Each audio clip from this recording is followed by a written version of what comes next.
So I stand back up and I'm like, crash because you can't control your alcohol. I'm gonna get f***ed up too. Jump into the back seat to stop her because bro, now we get into the alleyway, she pulls down her Smoking dank, got a Uzi in my lap, I let it bang. Free Latte, no he keep a cake, but he not take. Instead of spending Saturday night at home watching Key and Peele like I probably should have done, I was riding around the streets of the suburbs with my friend Aaron while getting drunk in my car. I know, right? I'm so responsible. Technically, I actually was responsible in this situation because at this point, I hadn't had anything to drink. In fact, I didn't know it at the time, but I wouldn't have anything to drink that entire night. Can you imagine not being able to do that one thing that you went outside that night to do? What was supposed to be a very simple night ended up being a night where so much happened. For no reason. As I said earlier, me and my friend Aaron from work are sitting in my car. He gets a message on his phone from one of our coworkers. We're gonna call her Penelope.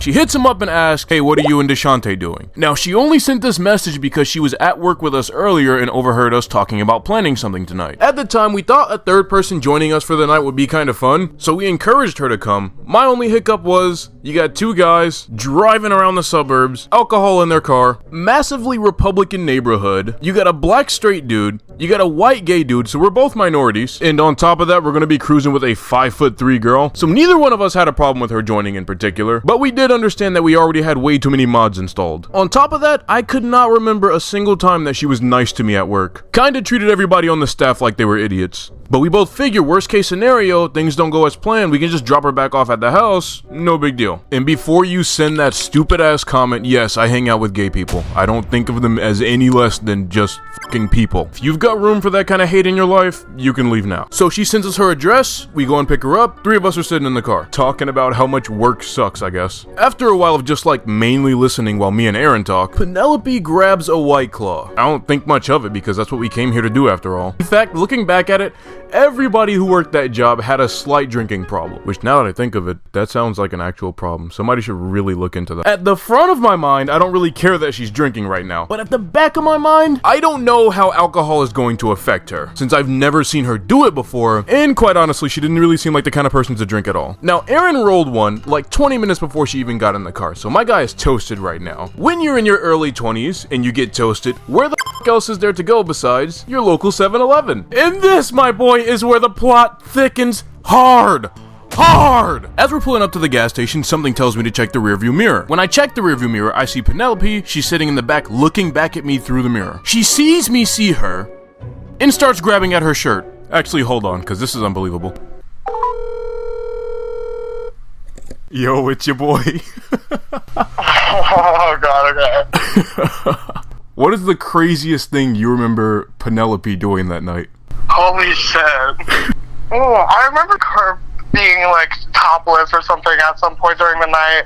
Was it in your car? In my car. It was like, you don't even know, I was horrible. So I parked the car and jump into the back seat to stop her because, bro, this is not the freaking Bang Bus. I grab the bottom of her shirt, start pulling it back down where it belongs, and she starts trying to kiss me. Got a girlfriend, Brody, what are you doing? While I'm back there with her, I look at the case of White Claw that I put behind the passenger seat. Yo, the box only has 2 cans in it. Meaning, she's probably consumed about 3 because I remember 5 being in there in total. So I stand back up and I'm like, you been doing a bit of drinking tonight?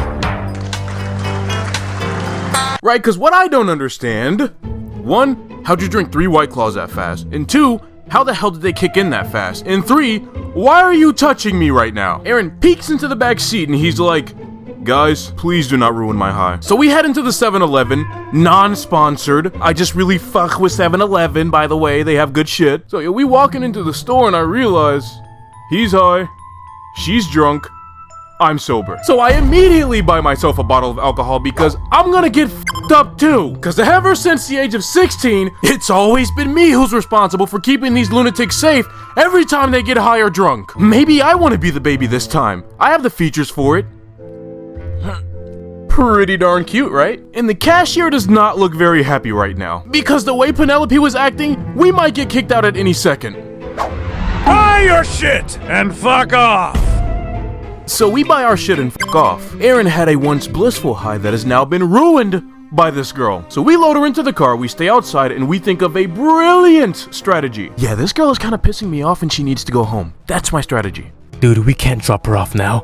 We haven't even been out for an hour yet. Alright, we're gonna take her to get some food, and then maybe she won't be as drunk by the time she's done eating. Now, the only place open on this side of Chicago in a town like this is gonna be White Castle. So we're on the way, and she's in the back seat, spazzing the absolute fuck out. Like, just screaming at the top of her lungs, "Yo, you guys are being so fucking lame, you need to be getting lit right now." And I hate calling people a liar, but I really do not think she was all that drunk. 3 White Claws and you turn this way within the span of 20 minutes? Are you kidding? She leans up and tries to touch my hair and is all in my face, trying to kiss me again. I'm trying to lean forward and out of this girl's reach because I'm not gonna crash because you can't control your alcohol. She playing with your hair because I feel like It's a white bitch like touching your hair is like, you know, I'm like, what the fuck? yeah, it's screaming racist a little bit. Yeah, like I'm like, I didn't want to say that she's a racist, but you know, like it is screaming racist.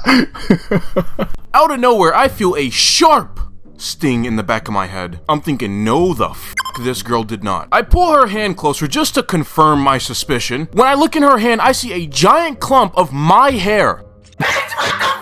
She's in the back seat, waving this fucking thing around as if she has something to celebrate right now. I just keep driving and looking straight ahead because I know for a fact that if I pull over this car, I'm either gonna leave her on the side of the road or I'm gonna punch her in the mouth. 6'4" black nigga, I'm gonna be guilty either way, no matter how the cops look at it, honestly. And part of me feels like she knows that, and that's why she's trying to get away with as much as she possibly can right now. We get her to the White Castle. Past midnight, nobody's allowed inside, but the drive-thru is still open, so we go to the drive-thru.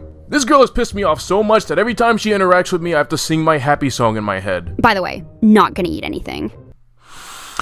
I'm more awake at night. Welcome to White Castle. How may I help you at 2 o'clock in the morning for some reason? Yeah, sorry. Can I have 2 waters, please? Tell her I have to pee. Also, is there any way you could let my friend inside to use the bathroom? Sorry, but we would not be allowing people inside. You're either gonna have to hold it or drink it. So did you want me to cancel those 2 waters? Water is one of the best ways to get somebody to stop being drunk once they've drank too much. So we ask her, "Hey, can you drink some of this water?" No. Can you please drink some of this water? Nope. So that's when Aaron and I decide to work together to father-son Kamehameha this shit down her throat.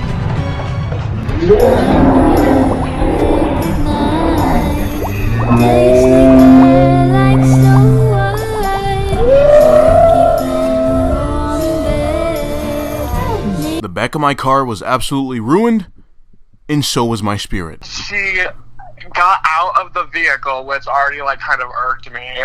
You know what I'm talking about? Yeah, because apparently she had to pee, which I'm like, yeah, that's fine, go ahead and pee. I mean, they're not going to let us in the White Castle. Tells me she needs me to come with her, which is kind of understandable because it was really dark that night. She jets out into like the darkest alleyway she possibly can to do this thing. So I get out of the car to go with her because I know for a fact you're not going to do it because you're just visibly pissed off right now. We get into the alleyway, she pulls down her underwear and stuff, and instead of squatting to pee like I've seen several women do, she sat down straight ass to concrete and proceeded to pee all over her hands and legs. And she is absolutely okay with bathing in her own urine. This is easily one of the most gross things I've ever seen in my life. She stands up and is trying to get back into the car. Bro, you've got piss on you. And we have no soap, no water, no sanitizer, so I had to make ends meet. So the bottle of alcohol I had earlier, I had to pour it all over her hands and legs because she was getting ready to touch my door. Oh yeah, 'cause she was just about to fucking raw dog that shit, motherfucker, like not wash her hands